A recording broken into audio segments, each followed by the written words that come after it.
Hello Sir Jordan, kumusta po? Redman Toys Raymond here. So ito sir, unboxing and testing natin sir yung unit na order nyo. The WE Glock 17 Gen 5 Airsoft Gas Blowback Pistol. Yan sir. Okay. So ito siya sir. Okay, so this meron siyang instruction manual and owner's manual or something. No? So downloadable yung soft copy nung parang parts list and actual instruction guide. Right. So ito yung unit. So this is the magazine, this is the back straps, and this is the unit. Okay. So ito yung extra mag. Alright. So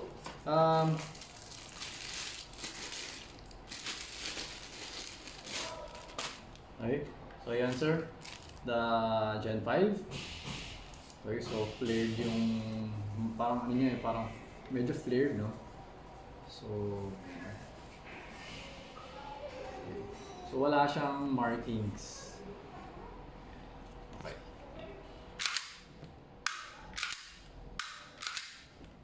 Okay, always remember to keep your trigger finger out. Mabilis na naman kasi siya ipasok.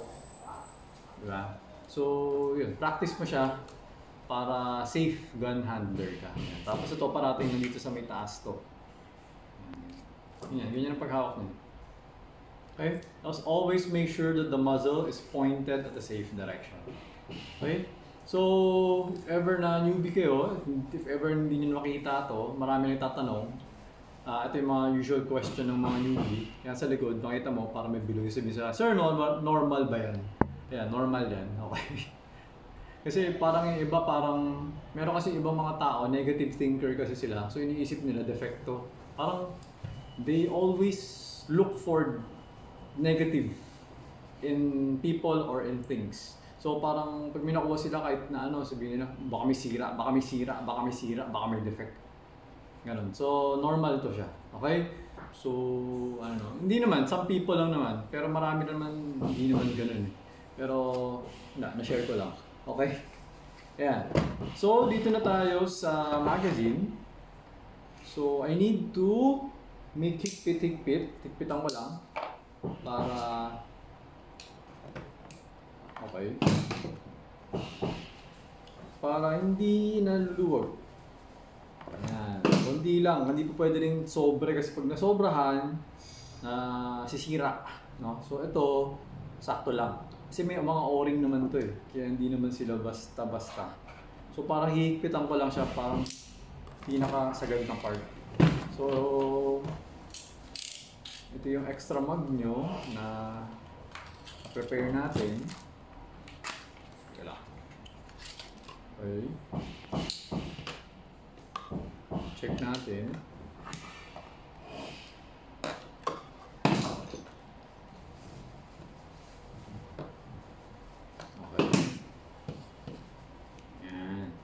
Okay. So,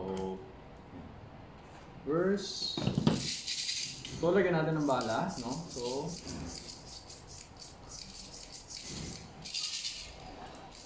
for the magazine, nakikita nyo to sa may ibabaw. Ako, parati ko nilalagay yung kuko ko doon sa pinaka-ibabaw. Ito. Doon ko siya nilalagay parati sa pinaka-ibabaw. Yung iba, sa gitna nila nilalagay. So ako sa pinaka-ibabaw ko parati nilalagay.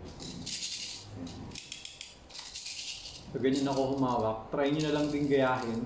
Kasi parang ito yung efficient way to do this. Yung reloading. Ito yung parang, for me kasi ano, sobrang stable kasi pag ginawakan mo. Yung iba kasi parang ganun sila humawak. Kanya-kanya eh. Pero sa akin, based on my observation, ito yung pinaka-efficient way. So gayahin nyo na lang. Okay, tapos nandito yung loadan niya. Loadan niya. Parang dito yung part na may pinakamalaking kanal eh. Ayan. So lalagyan lang natin na 2, 4, konti lang lagay natin kasi testingin na naman natin.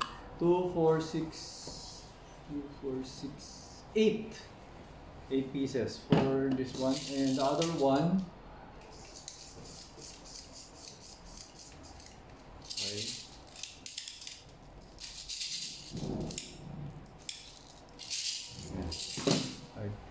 246. Okay? So pag nilalagay kayo ng bala, sir, tatandaan ninyo na ang original or ang Glock 17 sa tunay na barrel uses 17 rounds standard magazine. So itong mga magazine kasi na to, kasya to ng 24, 25, parang ganon. Yun yung maximum niya. Pero, ang ilagay nyo lang na bala sa kanya, if ever na beginner kayo, kasi hindi ko kayo natanong, no? If ever na beginner kayo, umpisahan nyo lang muna sa konti. Lagyan nyo lang siguro ng 5.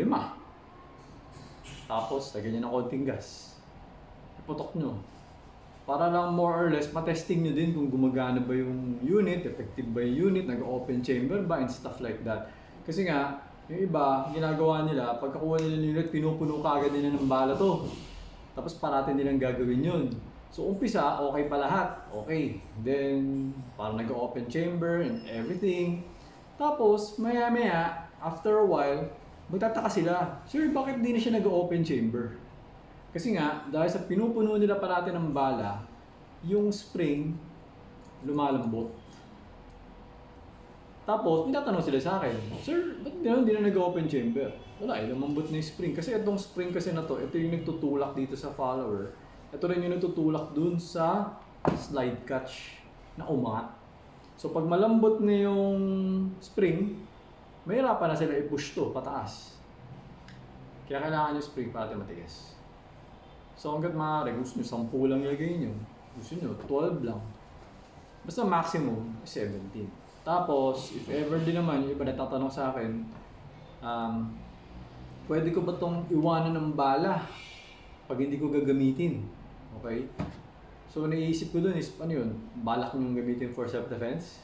Okay? So, hindi nyo pwede gamitin for self-defense sa airsoft. Although masakit siya, wala siyang stopping power, no? So, ano, if ever na, meron talaga, masakit lang siya. The only factor lang pagdating sa airsoft is for intimidation. So akalain ng kalaban mo or yung masamang tao is totoo yung baril na hawak mo. Yun lang yun. Pero pag nalaman niya na airsoft lang yan, tapos talagang gusto ko niya saktan, gusto ko niya tagain or whatever, prepare to be itak. Okay? So, ayun. So ngayon, lagyan natin ng gas. So for this, 6 lang siya, no? So konting-konti lang lalagay ko sa kanya. Yun na. Actually, madami na nga yun. So ito, 8. Yun, madami na yun. Pero lang, konti lang, hindi yung iba kasi pag iba kasing nagtuturo, parang ang tagal, may nalalakang pang 8 seconds. Okay, so ngayon, buksan natin yung chrono. So para matest natin yung power. Pag-test ko yung power, tapos ako kasi malalaman ko yung blowback.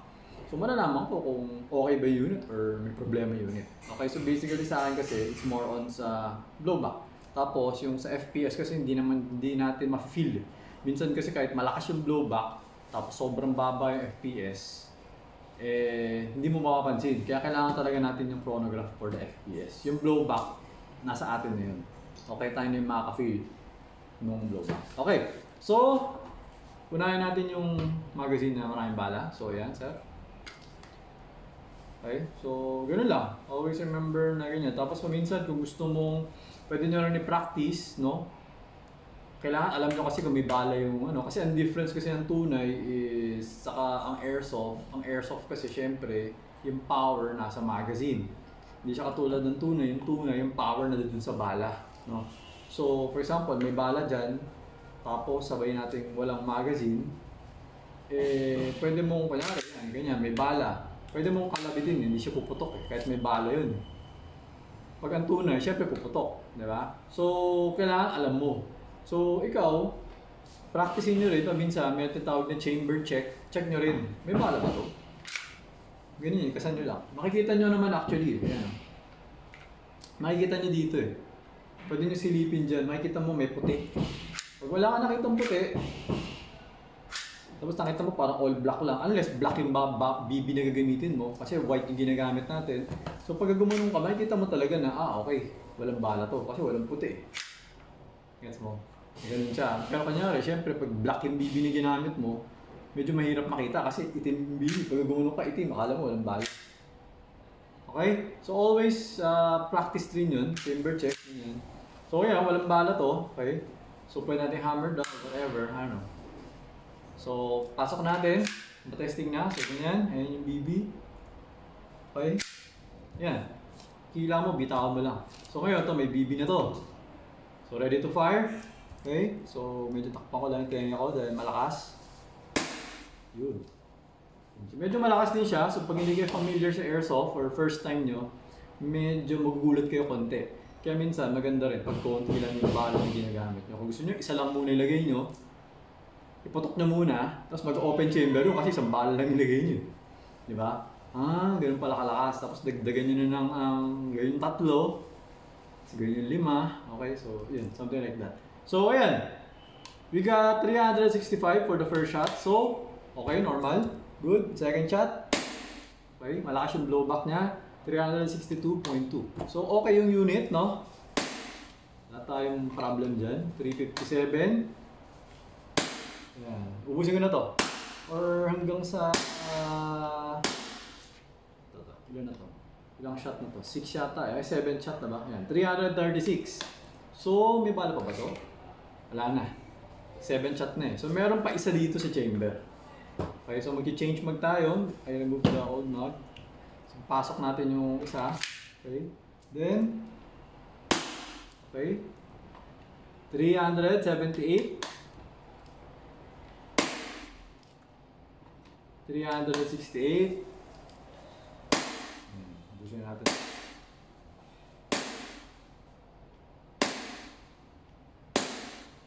Okay. So, ayan. Open chamber na siya. Pag nag-open chamber yan, ibig sabihin, ubus na yung bala niya.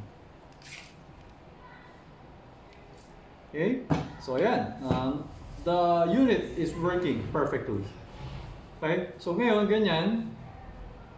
Ibabalik natin siya sa normal. So, kunyari, maglalaro ka pa, pwedeng mag-load ka ng bala. For example, so, lagyan natin isa. Lagyan natin 2. Okay? Yan. So, kunyari, maglalaro ka pa, pwedeng malagyan ng bala ulit, tapos pasok mo. Tapos, you just pull it back. Tapos, yan, 2 lang nilagay natin. Okay? Pull it back na. Ngayon, ito, I always suggest na wag mo siya ipo-push down. Although, pwede mo kasi siyang i-push down. Sa tunay kasi, yun yung isa sa mga design niya. Pero ito kasing mga slide ng mga airsoft is, yung metal kasi ng airsoft is made of zinc alloy. So, mas malambot ito kaysa sa dito. Ito kasi this is made of steel. So, kakayuri niya kasi itong kanal. Kaya, parati kong sinasabi, huwag i-push down. Kailangan hilain mo na lang to. Para ito kasi spring-loaded naman yun sa bababayan. Okay? So, yan. Hammer down. Okay? So, yun. So, watch nyo na lang, sir, ibang mga videos for other information. Kasi, madami na rin tayo nagawang video regarding sa mga Glock 17. So, yun, para di pa ulit-ulit. Okay? So, yun, Sir Jordan. Thank you for your order. Ipapako na to siya mamaya para madala ko na sa courier. Okay? So, ayun, sir. Until next transaction po, always remember to stay safe, stay great, be good, and be thankful always. God bless po, sir. Bye-bye.